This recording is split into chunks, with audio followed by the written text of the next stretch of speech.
Tata Motors के BS6 phase 2 commercial vehicles अनेक value features से इक्विप्ड है जो बनाते हैं व्हीकल्स को और भी ज्यादा सेफ।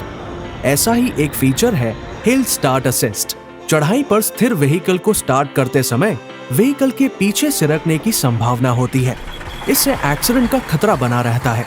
इससे बचाव के लिए टाटा मोटर्स की BS6 phase 2 vehicles hill start assist से इक्विप्ड है। डैशबोर्ड पर दिए हिल स्टार्ट असिस्ट स्विच को एक्टिवेट करने से roll back prevention mechanism activate हो जाता है। ड्राइवर द्वारा चढ़ाई पर ब्रेक लगाकर व्हीकल को रोकने के बाद ब्रेक पेडल डिसएंगेज करने पर भी 3 सेकंड तक एक निश्चित प्रेशर के साथ ब्रेक एक्टिवेटेड रहता है। मतलब अब चढ़ाई वाले रास्तों पर व्हीकल चलाना हुआ और भी कंफर्टेबल और सेफ। टाटा मोटर्स की BS6 फेज 2 कमर्शियल व्हीकल्स के साथ अब बिजनेस होगा और भी सेफ। टाटा ट्रक्स, देश के ट्रक्स।